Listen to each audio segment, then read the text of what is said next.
the guy because of his unbelievable need to exert power and his, lack of any real motive to a lot of his kids, a lot of the murders that he did. Yeah, and his lack of remorse. He seems to be, when you think about a sociopath, it's somebody who feels no remorse for exerting, violence against somebody. And he had to be. If he was responsible for at least 50 murders, you would think that that would be a mind that they would want to assess. He wouldn't talk about murders that he had done with other people, which were fairly extensive. So I took down... And why was that? Well, he was not going to snitch. That was his, moral, ethical standard. He wasn't going to snitch. He could murder and torture and kill people, but morally and ethically, he could not see himself snitching. Right. So he liked the idea of closing the cases because he didn't want anybody being charged with anything that he had done. And so that's the approach that I had with him. And, I'm looking at that point, he's saying 50 homicides. He was the cellmate for John Gotti. That's when he told me that he had actually done 100 homicides. When you speak on Washington, most think of the White House. But for those in the streets that know, Wayne Seal Perry is the face of it. Michael Jordan was a beast on the court, but Wayne Perry was the Michael Jordan of the murder game. He terrorized the streets through the late 80s and early 90s. Ruthless, he was calculating and dangerous. He was a professional hitman and alleged killer. Born in 1962 in the state of Georgia. By 16, Perry was into illegal activities such as drug trafficking, murder, and bank robberies. Perry was also known for being a hitman for the now deceased ALPO Martinez, a Harlem drug lord who trafficked cocaine to Washington.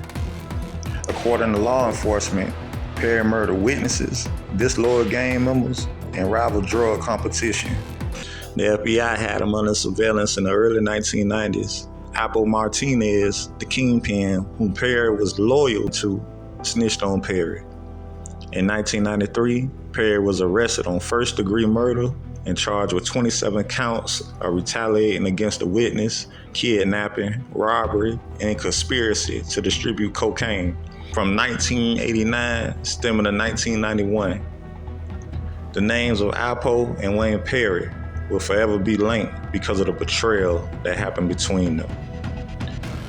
While in federal prison, Perry converted to Islam.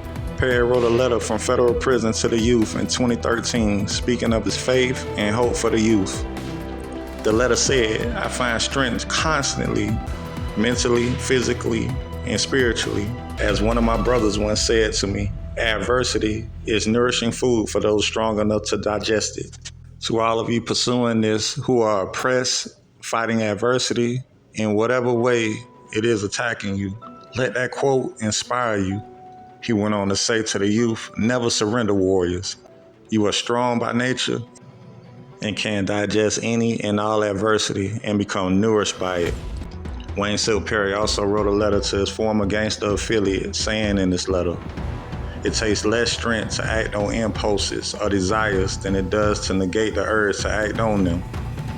I respect those who are courageous enough and strong enough not to do, knowing that they cannot truly handle the consequences of their actions their lower self avidly wants to commit." On August 23rd, 2018, Perry provided details on how his life has changed and how he's converted his life over to Islam. We don't need nobody glorifying the game. We have enough fools doing that. We ain't doing nothing but waging genocide against ourselves. It pains my heart that we are so divided as people. And Perry, the man who once took lives, said his goal is now to save lives. Save our people, added Perry. Also in the letter, Perry wrote to the youth, he wrote about honor and dishonor, saying in the letter, "Dishonor can be avoided most of the time if people stay true to who they know they are and stop doing things who they know they cannot handle. Killing, robbing, hustling. None of these actions validate bravery, manhood, honor, or strength. Being true to your nature, knowing and adhering to self, resisting the urge to self-destruct, having the fortitude to surmount the urges of the lower self. These things are laudable and denote honor, strength, excellence, character, bravery, and manhood, he wrote. Perry is currently serving a life sentence in prison at the ADX Florence Supermax in Colorado, along with Chapo, Larry Hoover, and also is considered to be the harshest prison in the country.